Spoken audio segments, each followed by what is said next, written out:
So the next thing I guess I'd like to get into is showing how to open these up, because it can be hard, especially if you don't have the coconut tool here. Let me clear some of this out of the way. If you do have the coconut tool, do you have to be strong to use it? No, actually the coconut tool is very sharp. So I mean, you could use it for coconuts, you could use it as self-defense, as a weapon, you know, from attackers. You hold like this and you just stab somebody, it'll like jab in, and it'll, like, that'll be really bad. You don't want to do that. But anyway, so they have this little plug tool, because when you jab into it, it also takes a little plug out. So it's almost like a little plug of what came out, and then you just put this guy in there and pop the plug out. Hopefully, sometimes it gets stuck. And there it went. But yeah, so this is actually really sharp. So it doesn't really take a whole lot of strength. What it does take is just determination. So you gotta poke it in there, and just you gotta turn it like back and forth, and you're literally just like, you know, it's like a drill. You're literally like drilling into the coconut, and you know, at this point I went through the whole husk, and you can see I got the husk fragment, you know, that came out right here. And then, you know, now it's down to the hard shell, so that's where it really takes a little bit of strength, but as long as you just keep working it back and forth, it'll go in and you can pop a hole. So you don't have to be, you know, that strong really. It's just, you know, you have to just keep rocking it back and forth in the same line. If you know, rocking it like this is not going to work. You need to just straight back and forth. You could come and try it after the talk if you'd like to try it on the demo coconut there. But say you don't have that tool, you know, how can you open up one of these young Thai coconuts? And it's really not that hard. I just recommend getting a really big cleaver like this, right? And we've all seen it. Like, you take it like this, and crack it down, right? And then opens up. No. How many people have opened coconuts like that? No. Okay, a couple people. Well, that's the original way I learned how to do it, and I always really thought that was like really barbaric. I mean, number one, you got your hand here holding it, and a sharp blade coming up and coming down, and I mean, what if you miss? And then the other thing is that I really didn't like, you know, being in efficiency and everything. You hit it open, you crack it open, it knocks it open, and then water starts flowing out because it's on its side, and then you lose the valuable water. So I was like, you know, that method sucks. And then I was at a Raw Health, actually I was thinking it was called Raw Passion down in Santa Cruz, and my friend Paul Nissan showed me this other way to open a coconut, and it's using basically a standard chef's knife. So this is a chef's knife from Target. I think it cost about $10 at the time. It's many years old.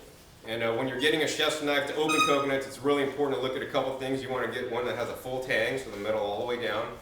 The other thing you want is one that's really thick. So this metal's really thick. If I try to bend it, I mean, it'll flex a little bit, but I'm really tweaking on it, you know? So you want to get one that's nice and thick, because if it's not thick, it's going to bend when you try to do this technique, and it's not going to work. So the next thing you do is you actually do put the coconut on its side, but the only reason why you're putting it on its side is to basically shave off the husk. And now I always leave the plastic on the coconut when I'm handling it, and this is for probably one main reason, is because I don't want to be touching the fungicides and sulfides that are, you know, in this. Well, the other point I didn't mention earlier is that I did a test one time. I took one of these coconuts and I dunked it in grape juice. So we all know grape juice is purple and it really stains. Anything that it comes in contact with, it'll stain really good. So I took a coconut at one of the retreats I went to and dunked it in grape juice, 100% grape juice, overnight, and had to put a weight on it to keep it down inside the container. And then the next day I brought it out, and then during my demo I cut it open to show people how far the grape juice penetrated into the coconut, because I didn't know. And it was a cool prop too, but anyways, it went about that much. It's like hardly anything. So, you know, does the chemicals that they put in there get through, you know, once again, probably not. So anyways, back to opening. So to open, you just set it on its side, you just take your chef's knife, and you just gently, you know, kind of from the top down, you want to basically cut down until you hit the hard shell. And I'm kind of rotating as I'm turning, and I'm doing it really soft and gently, you know, I don't have to be hacking it, you know, it's not putting my fingers in danger or anything. And if you're really good, it'll come off, like the whole husk will come off in one piece, and this is when I'm taking my time. If I just do it really fast, it might come off in a couple pieces. I didn't get quite everything, so I'm going to shave it off a little bit. So what you'll see is you'll see the hard nut.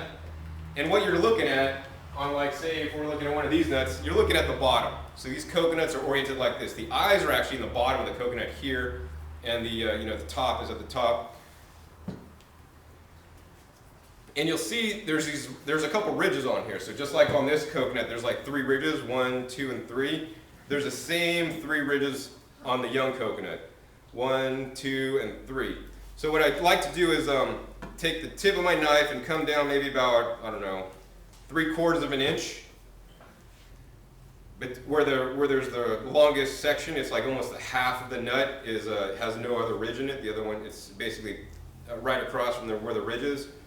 And just come right down and just hold the knife like that. And then I like to get a knife that has a flat end too. And then I'll just put my hand and put it up to the level of the knife. Because what you're going to do is you're just going to take your hand and tap. So it'll just tap through like that. You know, it's really easy. I didn't like use a lot of force. I didn't take a hammer or anything. And then once it's stuck in there, you're just going to lower the level down to be parallel with the table you're on. And then how many people ever rode a motorcycle? Probably most of the guys in here have hopefully ridden a motorcycle or dirt bike or something at some point. Then you're just going to, like you're riding a motorcycle. Vroom, vroom, vroom, vroom, vroom, vroom. I like to make the sound effects. So then what happens is the top pops off. So then it's really easy. And then what you want to do there is you could stick a straw in at this point. But what I like to do is just, you know, usually I blend up my coconut water. And I'll just dump it upside down in the carafe. And then, you know, sometimes a lot of the meat will come off on the top and sometimes it won't. So I'll just take a spoon and get in there. And then the nice thing about this is that the hole is quite large enough now so that you could actually get your spoon in there and get the rest of the coconut meat out. Now you should have a special spoon for doing coconuts, because what will happen, if many people have done this before, if you don't have a spoon that's like nice and thick right here, you're going to bend your spoon. And so I have many bended spoons in my kitchen. So if you don't want to bend your spoons, what I would recommend is actually getting an ice cream scoop. So you want to get a pretty narrow ice cream scoop this ways, and then the ice cream scoop has a really nice thick handle right here. So when you get in there, it's not going to bend, and plus you get a lot better leverage to get the coconut meat out. So this is an ice cream scoop that was from the dollar store. Yes? So I was doing that today, and I got like the skin of where it meets the inner. Sure. So like it looked like, Yeah. well, yeah. So it's either like right here. Yeah, sure. So that's all good. That's edible. Okay. Yeah, for sure. That's edible. If you get too much of that stuff, it's going to make a little bit of a taste change on your recipe. And if you're some gourmet frou-frou chef, you probably want to pick every little bit off for your perfect, pie or something like that. But man, I just put it in there. It's all edible and some extra fiber, so it's good for us. So we're going to just go ahead and put this meat in there. So on my handout, I have this recipe actually, and what this recipe is, it's a really simple recipe. As a child, my dad would take me to McDonald's, and I really, really, really like McDonald's shakes, and I love the vanilla shake the most. Also, maybe it was a tie with the Shamrock shake, with a little bit of mint in there, but the vanilla shake was my favorite. And when I went raw, I didn't do any dairy anymore, and I didn't really know how to make something like a vanilla shake. So this is my vanilla shake recipe using coconuts. And I'll tell you the reason why it works. It only has 2 ingredients. And all it is I use only whole and real vanilla. So if you don't have a source for getting vanilla affordably, I also have some in the back. 1/4 pound today for $20. So that gives you it depends on the size, but it's like 40 little sticks of vanilla. And I like to use only real foods because once again, out in nature, there's no extracts or anything like that, and it's processed. And we want to eat things natural and unprocessed, as possible. So this is a whole vanilla, so besides smelling really good, just put it in there. So all this recipe is just vanilla and coconut. And so we're going to open another coconut here. And so we'll do another demonstration on how to open it for those that missed it. But yeah, the reason why this works is because the coconut meat gives a nice fatty flavor, like the milk would be milk fat. And then the water is a little bit sweet, like the sugar aspect, and then the vanilla just gives it the vanilla flavor. And it's actually quite good, just these 2 things. I mean, if you're really like things sweeter, you could add some honey or dates or something, but I don't even recommend doing that. Just as it is, it's simple, and we want to try to eat things as simple as possible. If you look out into nature, I oftentimes look out into nature for answers. If you look out into an animal in nature, a chipmunk or whatever, squirrel, they're going up and they're getting one kind of nut. They're not going to get this walnut and then go over and get a pecan and then get this, and then they don't like make a big bowl and mix it up like we would make a big salad of like 50 ingredients or 10 ingredients. They would just eat one thing at a time. A giraffe or an elephant goes out in nature, they sit and eat at one tree until they're full. Panda bears are probably the extreme example. They just sit and eat bamboo all day. They eat nothing else. I mean, cows eat, grass, pretty much mostly all grass, and they get nice and strong.